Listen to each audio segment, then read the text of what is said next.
नमस्कार बंधुरा जय जगन्नाथ। आशा करी আপনারা সকলে ভালো আছেন এবং সুস্থ আছেন। আজ রথযাত্রা এবং আজ সকাল থেকে এখানে বাঁকুড়া আমাদের ঐতিহাসিক রথযাত্রা সকাল থেকে বৃষ্টি হচ্ছে, তাতে বেরোনো খুবই কঠিন, কিন্তু তাও আমরা ফ্যামিলিকে নিয়ে আমি আমার ওয়াইফ এবং আমার মেয়েকে নিয়ে আমি বেরিয়ে পড়লাম। কিন্তু যা বৃষ্টি হচ্ছে, ছাতা ছাড়া তো কোনো গতি নেই এবং ছাতাতেও জল থামানো যাচ্ছে না। এবং তার মধ্যে বেরিয়ে রথ, বাঁকুড়া রথ বলে কথা, ছাড়া তো যায় না। বলুন, আমাদের জগন্নাথ দেবের দর্শন করা অবশ্যই প্রয়োজন মনে করি আমি। এই রথযাত্রাকে আমরা প্রত্যেক বছর খুব ভালোভাবে সেলিব্রেট করি।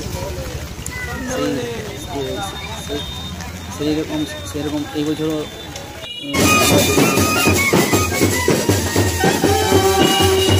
যা বৃষ্টি প্রচণ্ড বৃষ্টি, মুষলধারে বৃষ্টি হচ্ছে, কিন্তু তার মধ্যে রথ এগিয়ে আসছে সামনের দিকে। ব্যান্ড বাজা, প্রথমে লাইটিং, খুব অপরূপ দৃশ্য বন্ধুরা। এবং প্রচণ্ড ভিড়, এই জলের জলের মধ্যে সব ছাতা নিয়ে ভিড়, সব বাবা জগন্নাথের দর্শনের জন্য এগিয়ে আসছে, ধীরে ধীরে এগিয়ে আসছে।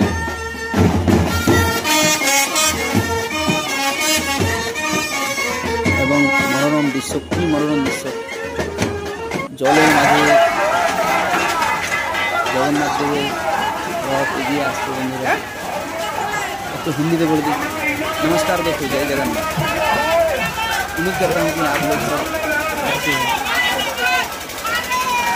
आज रथ यात्रा है दोस्तों। हमारा शहर बांकुड़ा का जो रथ है वो एक महीने में देखा जाए तो शायद कहीं ऐसा रथ होता है कि नहीं पता। जगन्नाथपुरी का बात छोड़ दीजिए, मतलब ये रथ का जो ये बनावट है पूरा पीतल का बना हुआ है दोस्तों। बहुत कम ही जगह पर ऐसा होता है कि पीतल का रथ बना हुआ है, वो भी एकदम इतना बड़ा। आप खुद देखिएगा। तो देखिए, आज बारिश भी बहुत ज़्यादा हो रहा है दोस्तों। एकदम भीग के आना पड़ा, पूरा फैमिली के साथ आए हैं। बारिश हो रहा है मगर फिर भी मज़ा में कोई कमी नहीं है। कुछ थोड़ा